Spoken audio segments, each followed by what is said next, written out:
conflict and compromise. Sunday night at 8 Eastern on C-SPAN's Q&A. Washington Journal continues. We continue today with our week-long series, Authors Series, 7 days featuring what we think are the most interesting books of the year. And joining us to talk about her book, Sex Matters, How Modern Feminism Lost Touch with Science, Love, and Common Sense, is Syndicated columnist Mona Charen. Thanks for being here. Thanks for having me. So what is this book about, and what prompted you to write it? It's about how we went wrong, a little overboard in the feminist movement and the sexual revolution. The feminist movement was necessary and did some terrific things for our society, but I believe that it erred very badly in misunderstanding one of the basic things that women and men, but especially women, need, which is love and security. And those things are best obtained through traditional marriage. And unfortunately, feminism portrayed marriage and family as traps for women, when in fact they are very necessary for the happiness of women and the fulfillment of women, and also for the stability of our society at large. What prompted you to write it, and when and how did the feminism movement err to make marriage look like or sound like a trap? First, let me stress that this doesn't apply to all feminists. There are millions, I would say, of women who identify as feminists and believe in equality, which I do too, absolutely. So what prompted me to write it? I came of age back in the 1970s when the radical feminism was really gaining a foothold. And I go in Sex Matters, I go into the history of what was happening in the culture in the 1970s. And of course, it was a very turbulent era. Many things were going on. But the feminism that came out of that era, the so-called second wave feminism, was different from its predecessors, which had stressed the right to vote and the right of women to be full participants in civil society and serve on juries and so forth.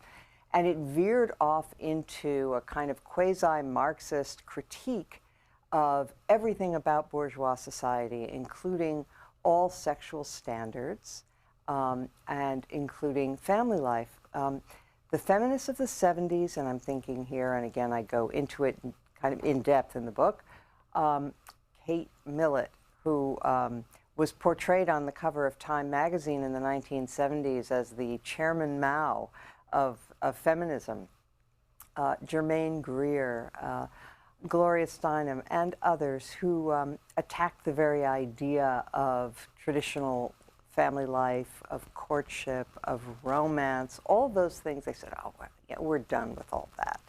And in the process, they sort of joined forces with the sexual revolution, which was also happening at that same time in our history.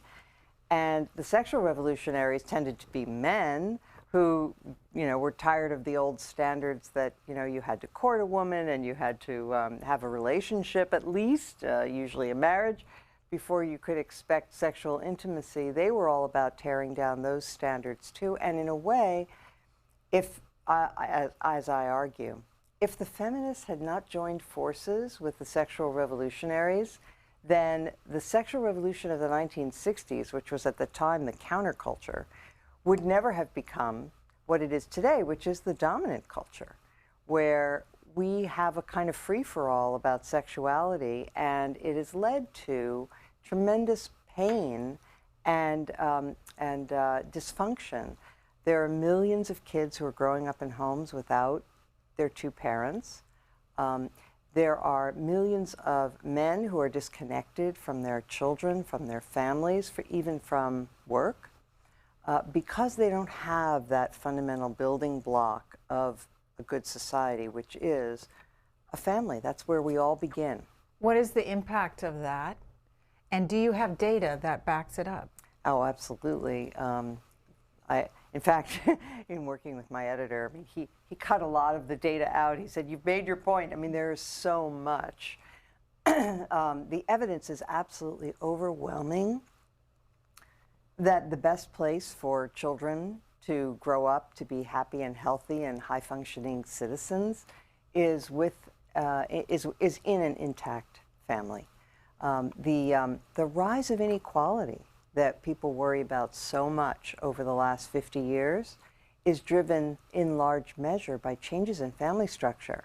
So kids who grow up with only one parent, which is now almost 50% of American children these days, will spend at least some part of their childhoods between 0 and 18 in a single parent home. And of course, many single parents do a fabulous job, and they are to be commended for their tremendous work, but it is really hard. Raising children is hard. I raised 3 sons with my husband, and I hope I was a good parent, but I know for sure that if I had not had a husband who was an equal partner in this task, that I definitely would not have been as good a parent. It's just too difficult a job to do the best job on your own. So what happens to girls and boys, men and women, if they are not raised in this traditional family structure? So, okay, again, to stress, many do fine. Many do fine. But the numbers are incontrovertible. Many more children wind up living in poverty, for example, if they are raised just by single mothers. That extra income that a father provides is crucial. Many more people are vulnerable to losing their jobs, for example, if they're single parents. Why? Well, just to take one example, your child gets sick, you can't find reasonable care for your child, you take days off from work, your employer gets provoked with you, and you lose your job. There are many, many other examples. We know that young men who are raised without their fathers tend to have all kinds of psychological problems. That is, they have more problems controlling their aggression. They are less connected to the workforce. They are less likely to marry themselves. They're less likely to be, did I say this, to be employed and to finish college. There's some really interesting data done by David Otter of MIT and his colleagues looking at brothers and sisters in Florida who were raised by the same single mothers. And what they found interesting, I mean, we know there are problems for girls growing up without their dads, but what he noticed was that the boys fared even worse, the ones who were raised without dads. They're the ones who are even harder hit. They're less likely to have high ambitions for themselves, to be able to self-regulate. And we now know from a lot of psychological research that the ability to delay gratification and to be self-disciplined is an incredibly important trait for success. More important, people think, than IQ. You write in the book, Sex Matters, from increasing income inequality to rising levels of adolescent depression and anxiety, from falling male labor participation rates to declining levels of female happiness, the retreat from family life has far-reaching consequences. The institution that feminism assailed as oppressive is looking more like the key to human thriving for both sexes and especially for children. So does that model then, in your opinion, apply to gay and lesbian couples as well? Yes. The challenges are a little bit more complicated if you're a same-sex couple. If you are 2 women, I think it's really important that lesbian couples know about this research, about the importance of male role models. For example, fathers have a natural tendency to roughhouse with their kids, and this apparently turns out to be incredibly important for boys' ability to control aggression later in life.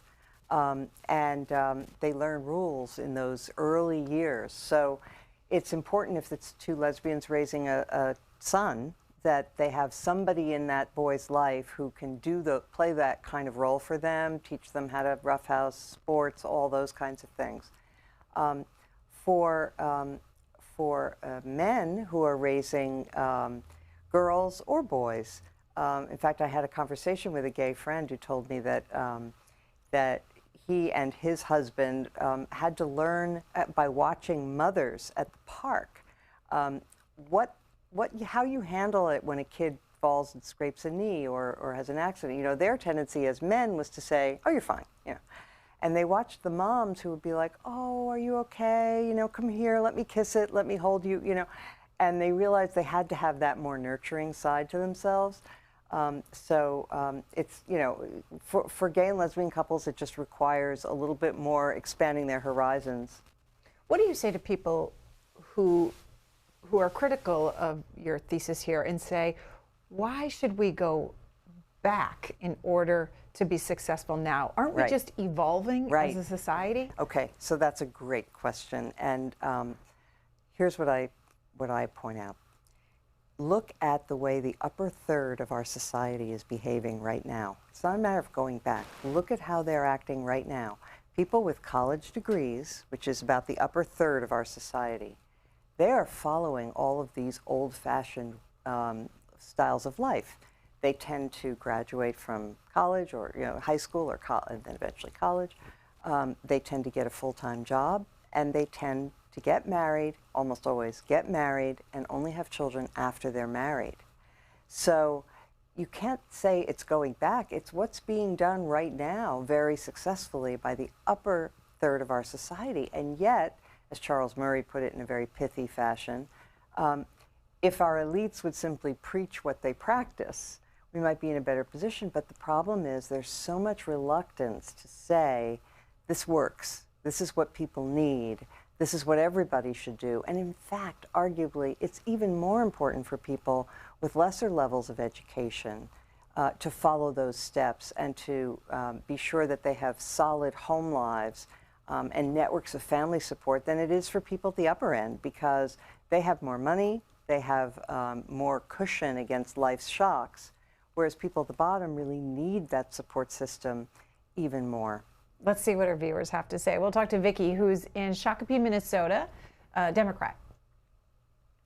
Hi, Gretchen and Mona. Oh, Mona, I've been waiting a long time for a book like this to come out, because I feel kind of like growing up in the 70s. I'm 63, and it really seems like that's when feminism was really going crazy. And in the simple things like men not opening the door for the women anymore, it's like so many things went away, and that I think that was hard on everybody. I was a real shy person, and it seems like the sexual revolution came around, and we were raised evangelists, and I was kind of shy, and it was really hard for me to get into that attitude and way of life that so many people around me were living. And I worked in a teen mother nursery for 4 years, and I just think we lost a lot of the morals with that, because we can be as tough as guys.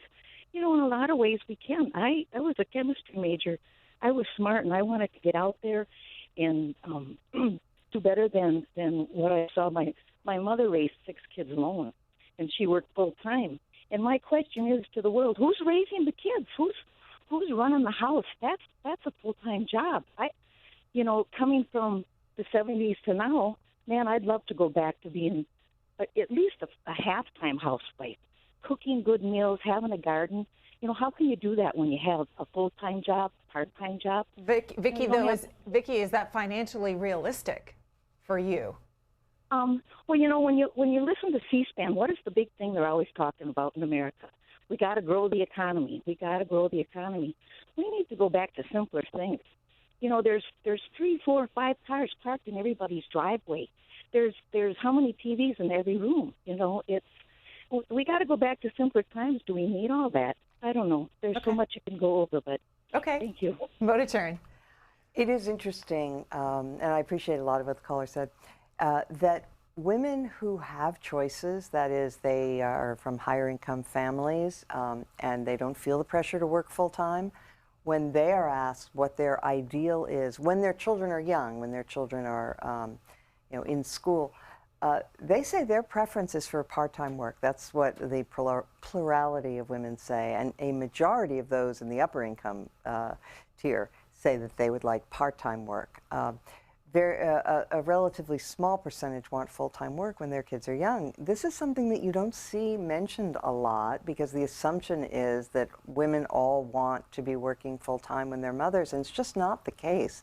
A lot of women do want the kind of balance that the caller mentioned. I think it should be more we should be doing more to make sure that it's within reach for more people, but absolutely really it's impossible unless the marriage norm is reestablished.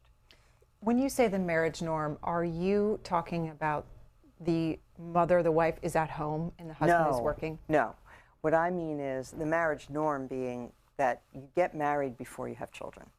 That's the marriage norm. And then people work it out. They evolve all kinds of systems. Sometimes the husband stays home and the wife works.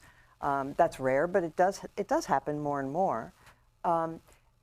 Very often they have split schedules, or they work out arrangements.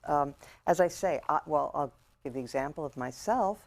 I was working full-time until we had children, and then I switched to part-time, and that suited me. It was nice that we could afford help, but many women are willing to trade off, and I talk about this in Sex Matters. They're willing to trade off more time with their families for higher income. They want the time and the flexibility, and there's no reason we should disrespect that choice or say that somehow they're letting down the sisterhood. That's what they want. Sebastian, Florida. Bill is watching there in Independent. Yeah, good morning, Greta. Morning. Good morning, Ms. Charen. Yeah, I'd like you to address the lack of unionization down here in Florida and all over the country, and that as well as collective bargaining and the 12-hour work week. That the work days, 12-hour work days that they have down here in Florida for these poor nurses that are working 3 days, 12 hours a day in Indian River Hospital and in Sebastian River Hospital. And it's an absolute disgrace that these people are working in such primitive conditions. And the impact of that on what we're talking about, lower wages, maybe without union representation, as he's arguing, and then these hours that companies, or in this case hospital, require you to work, 12-hour shifts, et cetera. Right. Well, I've always believed that unions should be allowed to negotiate for their members. That's part of our capitalist system. And I'm not an expert on the situation in Florida, what it is. I mean, some people do prefer, I know, to have 3 days on, 3 days off, so they can arrange things that way. And but without knowing more about the individual situations, I don't really feel competent to comment. Ron in California, Republican. Hi, Ron. How you doing, Greta? Thanks for taking the call. Mona Charen, thanks for writing the book. Thank you. Let's go back to the fundamentals of the reasons why we're in the case we are.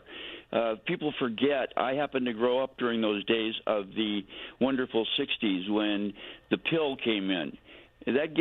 We went away from natural selection.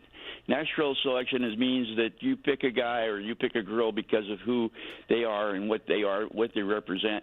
When those days went away because of the pill, it gave a freedom for women to do exactly who and what they wanted to do whenever they wanted to do it. As a result of that fact, as you might notice, the black community immediately started losing all their men. Their men, because of what? Economics. There were no jobs. So they put them into the Army and they sent them to Vietnam, as they sent a lot of others to go to Vietnam as well. That was to get us off the streets because we were causing social upheaval along in the schools and everything else. So it's a really fundamental issue here that when you'd come back from, let's say, from Vietnam, as I did, and you'd run into girls who had decided they wanted to get pregnant because that was the only way they figured they could get a man in those days. Well, here's a little kid, a beautiful little kid, and you had to date them, and you had no way to feed them because you had no viable job to support a family. And that's what now it's even worse than it is then. There's no Brady Bunch world we live in now. We have to look at it and say, give some people some real jobs and give them some real support so they can raise a family with one income. Okay. And until we... All right, Mona Charen, do you have any thoughts on that? Oh, gosh. Well, there are a lot has been laid at the feet of the pill. I'm not so convinced that alone was so influential. There there were other forms of birth control that were available before that. I mentioned in the book that the vulcanization of rubber in the early part of the 20th century probably did have a big impact on birth control technology. But regarding jobs and the relationship to family life, I do not think, nor do I recommend, that we have to go back to an era when a man's job was assumed to be supporting a family, because I think that would put intolerable burdens on women who may be doing the exact same job and lead to discrimination and so forth. What I am saying, though, is if we return to the idea that it is a disservice to yourself and your future children for either men or women to have children without marriage, that you will have many fewer children growing up without the skills and the emotional maturity and all the other things that you need to be a successful worker. There's some really interesting data in this book about men. You know, there's a lot of talk about there are no jobs, but you know what? Men with only a high school diploma who are married are more likely to be in the workforce than men who have some college but are not married. So there's something about being married that makes men, oh, and by the way, married men, single women, married women, and single men all make roughly equal salaries. The people who really excel in the salary realm are married men. And it's interesting, there's something that happens to men when they get married where they seem to be much more conscientious at work, much more willing to work hard to try to get a raise. They become more ambitious. And we don't really know exactly how that all works, but the data do show it. Was there inequality there, though? Because married women and single moms might be just as motivated as those married men. So the married women may be working fewer hours. So that would, of course, account for it. I mean, they may be taking time off to care for kids or working part-time, so that might account for that.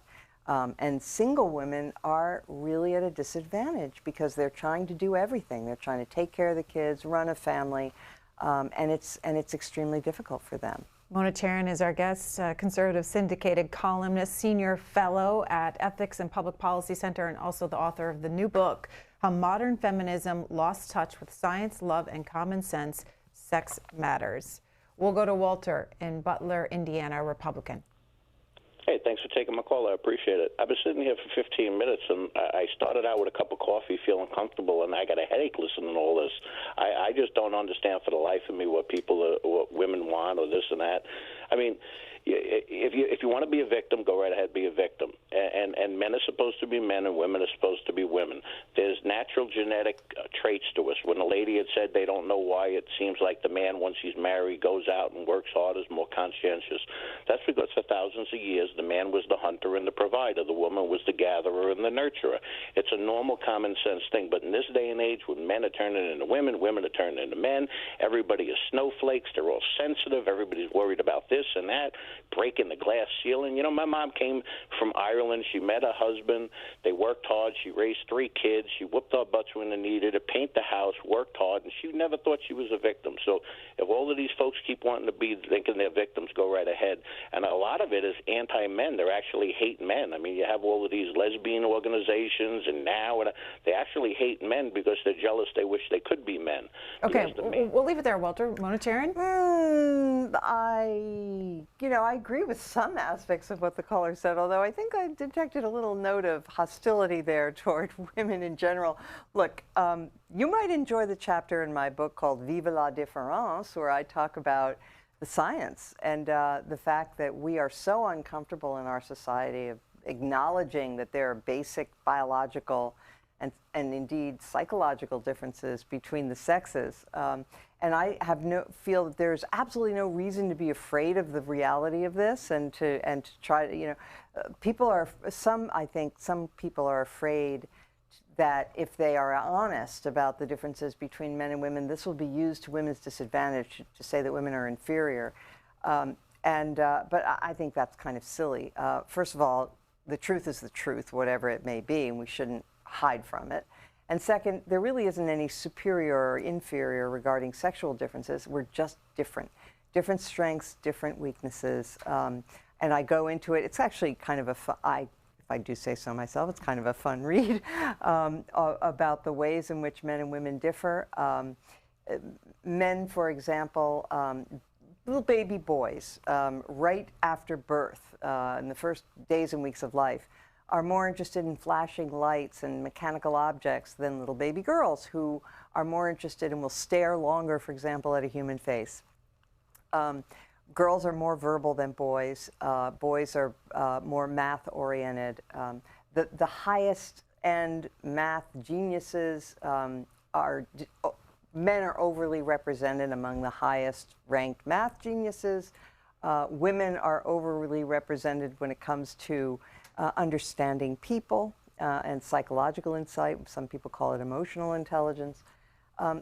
These things are interesting. They don't need to be seen as hard and fast categories. As I said, men are overrepresented among math geniuses. Does that mean there are no women who are math geniuses? Absolutely not, right? It's just a difference. And anyway, so I believe in being honest about our natures, and I think that we do get into a lot of trouble when we go to when we're afraid to confront those things, especially when it comes to people's choices. It is the truth that women tend to prefer working with people, working in caring professions. For example, in medicine. Women went roaring into the medical field and law and other professions in the 70s and 80s, but they didn't go into all things equally. Women completely dominate veterinary medicine right now, for example. Why is that? Is it because veterinary medicine was less sexist than some other field? I don't think so. I think it's that women like caring for animals because that appeals to their caring side. And it's not to say there are no men who like to care for others. It's just a little different emphasis. Lori, in Arizona, Republican. You're next from Mona Charen. Thank you. Am I on now? You are. Uh-huh. Oh, great. So, Mona, I just wanted to say thanks for writing the book. I haven't read it yet, but I totally look forward to it. It has a lot of interesting points. As to the gentleman in Florida who had some, what did you call it, a little hostility with regard to his comments about the 12-hour shifts, I have been a working BSN since 1998. I have always worked 12s. There are always other opportunities. But I've got to say the 12-hour shift did give a lot of my colleagues time to take care of their families. Working 3 12s and having 4 days off a week allowed for grocery shopping, allowed for soccer. So I think he has a little bit bent there, not to mention the fact that the 12-hour split day is best with regard for continuity of care for our patients. You know, that's very important to us. Thanks so Secondly, much. Any nurse can go anywhere else in the hospital and work. 4, 6, 8, 12s are an option, and they're a great option. Can I just comment on the union? I grew up in Honolulu. We have a union there, and it represented a lot of immigrant and first-generation family members who became nurses to bargain for better pay, better hours, better everything. But a lot of times with these organizations, they turn sour. Ours stole from us. And in this day and age where we have everybody's information is out there on the internet, we no longer need collective bargaining. We know what's available. We know what our options are. We know what we can ask for. We don't need a third party with their hand in the pot. That's it. Thanks so much. Okay, Lori. Great call. Thank you for that. What are your reaction? What are your thoughts listening to Well, Lori? it's great that you have such a broad audience, and somebody with actual hands-on experience was able to call and give a different perspective. And as I had suspected, the 12-hour shift might really work for some people. So, and she confirms this. So that was interesting. And of course, right, the unions aren't perfect. They're man-made objects and man-made things, I should say. And as a German philosopher once said, out of the crooked timber of humanity, no straight thing was ever made. So, of course, there is some corruption, and that can happen. What are your thoughts on the Me Too movement, and is it related at all to what you're talking about in this book? Very much so, yeah. The Me Too movement I regard as a sort of belated cry of protest from women, though they may not perceive it this way. I think that one way of interpreting it is saying, look, we've had 50 years of a sexual free-for-all culture where all of the old rules about how you were supposed to behave sexually were thrown out the window. And I argue in Sex Matters that part of what happened there is that it gave carte blanche to bad men to behave like real louts. And men in positions of power and men who in various ways were able to take advantage of women, I think did it even more in the wake of the sexual revolution than before.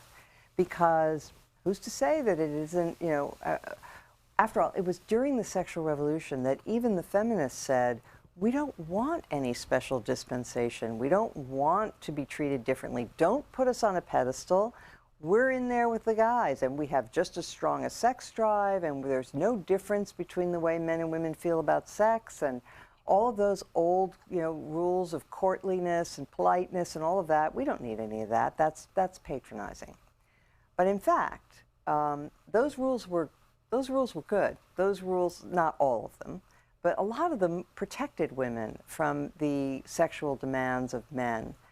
And in the interim, we've found that women are saying, you know what, we're tired of being abused, we're tired of being pawed at, we're tired of the expectation being that, especially in the workplace, that men can demand sex. And it's, I think, a backlash, really, against the sexual revolution in a way. And I say the more that women can perceive that what we need is a return to standards of honor and distance and respect for regarding sexual behavior, the happier women will be, and in the long run, the happier men will be too, because it's good men don't like this system. It's only the bad ones who take advantage.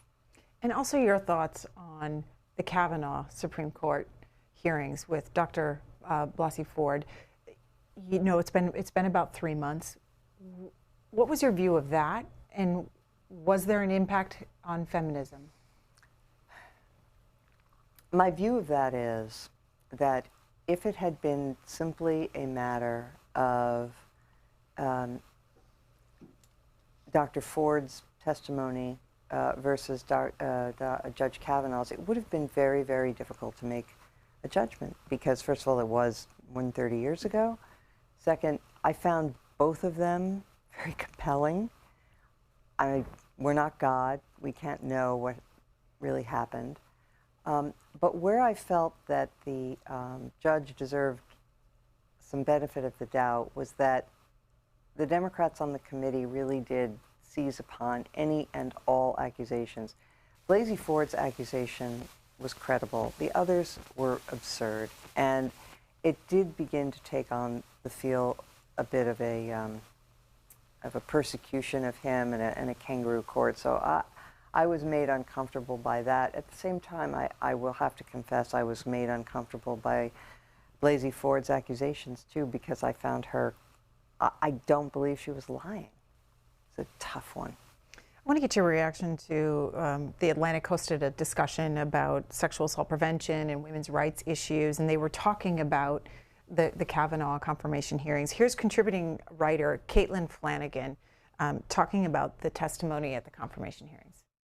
Well, it's interesting, you know, so many people brought up the point that she seemed to be so kind of grateful to be there and so polite, and that maybe that was a gendered thing, that women have to behave a certain way to be heard. And I think that was part of it. But I thought what was so magnificent about it, her presentation, was she kind of reintroduced all of public life to the old-fashioned idea of humility.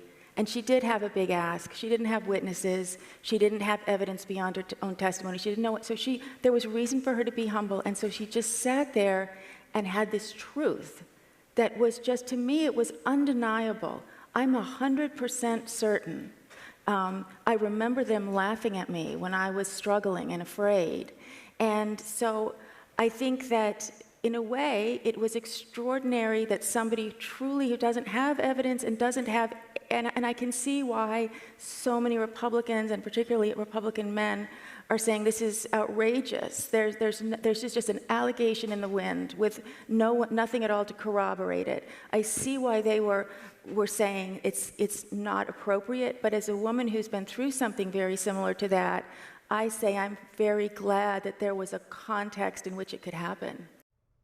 Mona Charen, what are your thoughts of it? She started talking about, Dr. Ford sort of exhibiting, a difference between men and women, the way she testified.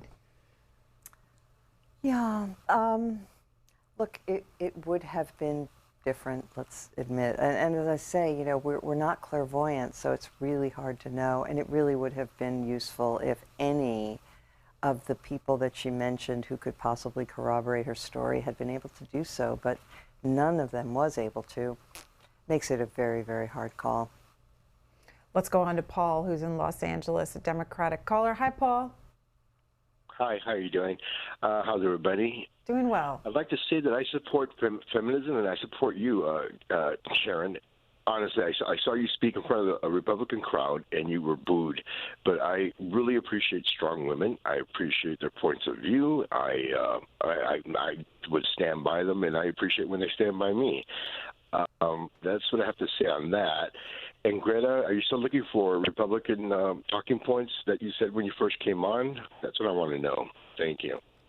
I'm not following. Okay, we'll go on to Kathleen in Los Angeles, independent caller. Hi, Kathleen. Oh, hi, good morning. It's early here. I'm going to get your book.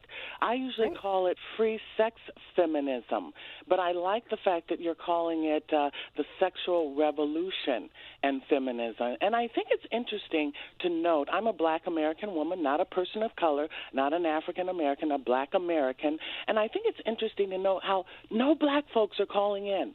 When it's hate Trump, all the black folks start calling in.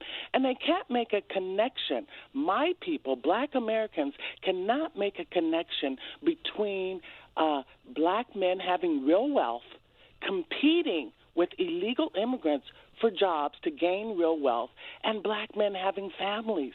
They can't make this connection. And this is what I like, this is what I like to focus on, is that liberal ideology has destroyed the black family. We've gone from 87% two-parent families to 65% two-parent families to today 27% two-parent families. And, all the people who are against illegal immigrations, they don't understand that black men are competing for jobs. Barbara Jordan talked about this. Coretta Scott King talked about this. Black men are competing for jobs.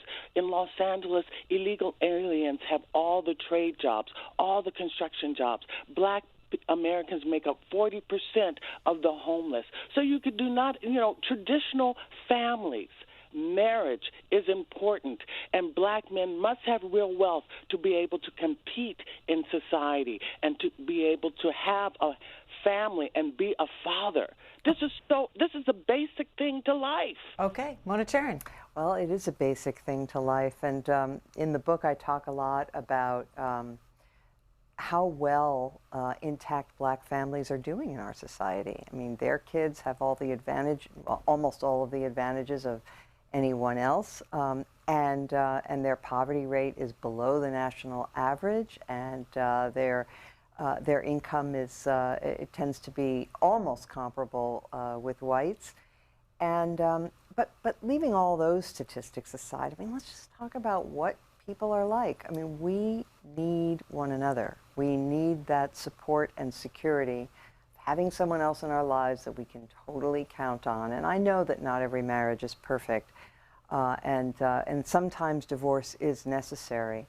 But we have forgotten that that basic unit of society is where our strength comes from. Without strong families, it's always going to be an uphill climb to make strong communities and to have efficient self-government and to have liberty, really, because if people cannot exercise self-control, which are the skills you learn in a family, you cannot expect them to be good citizens in a self-governing democracy. And there's all kinds of data, by the way, that in communities where there are lots of fathers in the community, the boys in that neighborhood will grow up to be much more successful, much more ambitious, many fewer problems with joblessness, drugs, getting in trouble with the law, and so forth.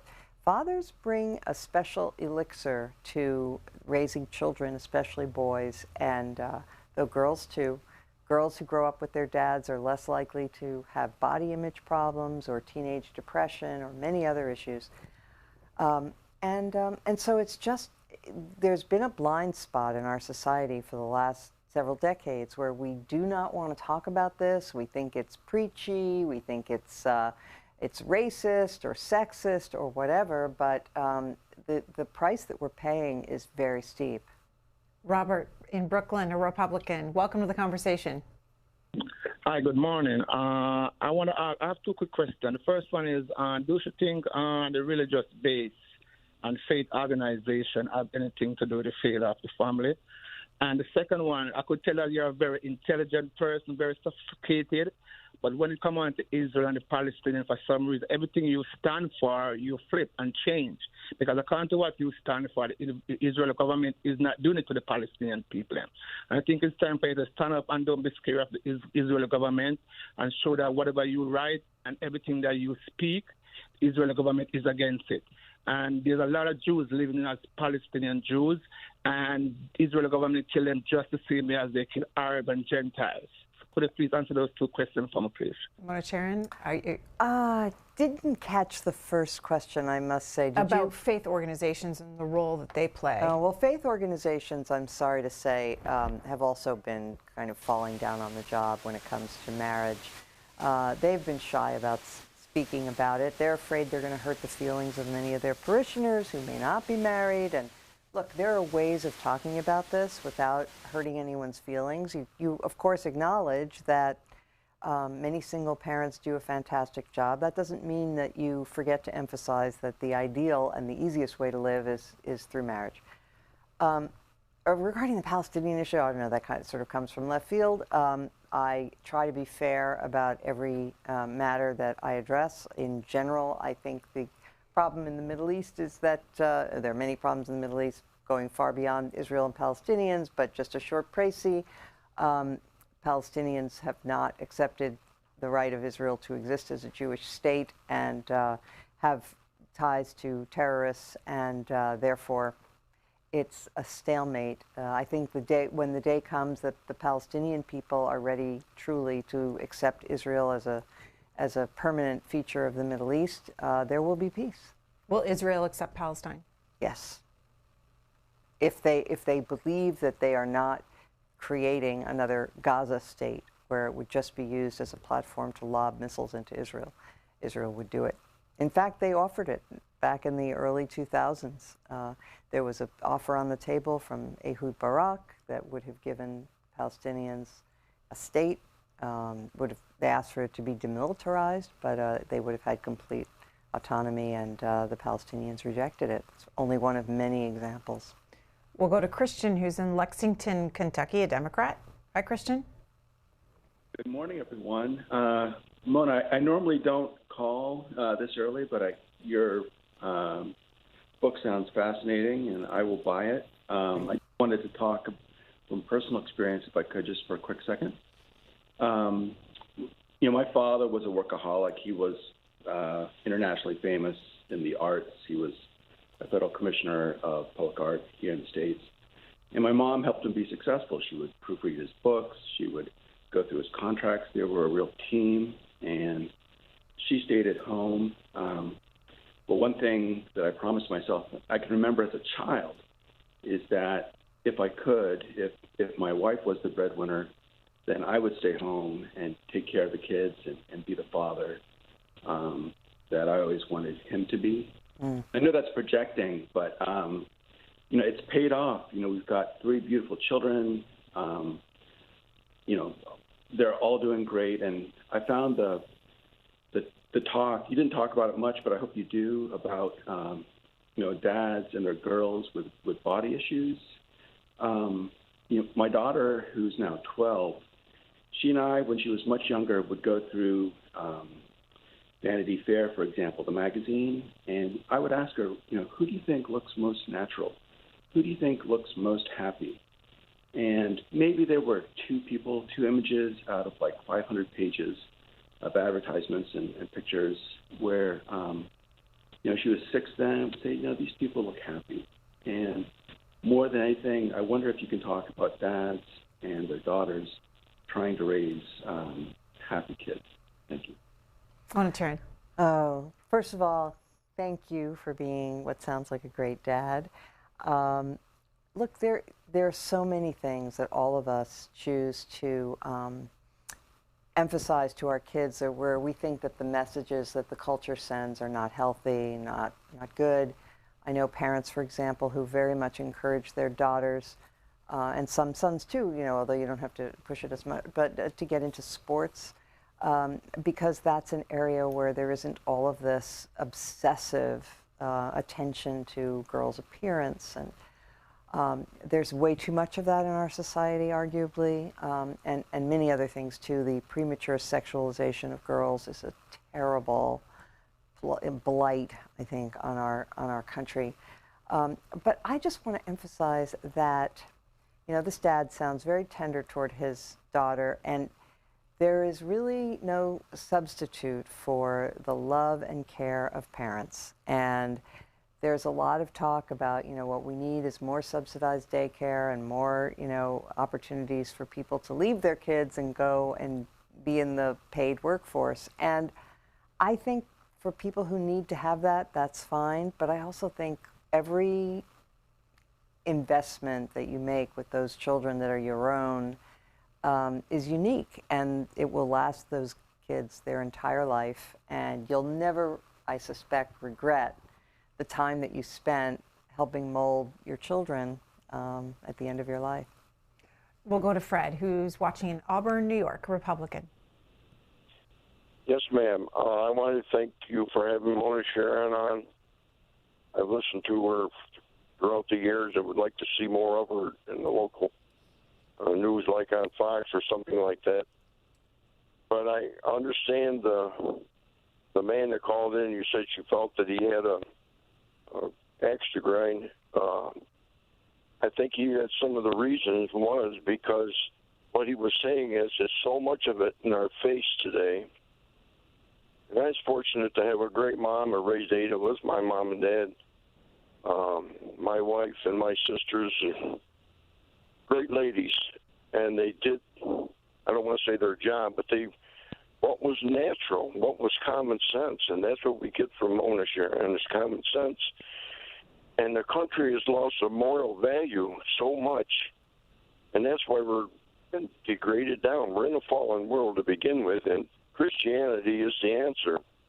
Okay, Fred, I'm going to leave it there, and we'll end Mona Charen by asking you, so what are your recommendations? Well, first I want us to be honest about the fact that men and women are different and have different goals and needs in life. But the other thing that I want, and this book isn't really prescriptive in any sort of political sense. It's more hoping for a cultural transformation and a refocusing on love and intimacy as important aspects of life that young people should think about really cultivating. I mean, we give them so much advice about careers and STEM and you name it, but we don't tell them that the most important decisions they'll ever make are regarding family life and finding somebody that you will commit to and stick with and who will stick with you, and building that your own private bulwark against the slings and arrows of the world. Mona Charen, the book is Sex Matters, How Modern Feminism Lost Touch with Science, Love, and Common Sense. Thank you for the conversation. Thank you for having me. We'll take a break. When we come back, return to our question from earlier this morning, your reaction to no deal on government shutdown. And it looks like the talks will extend, the impasse will extend until 2019, into the new year. So federal workers, we especially want to hear from you this morning, 202-748-8000. All others, 202-748-8001. We'll be right back with your calls.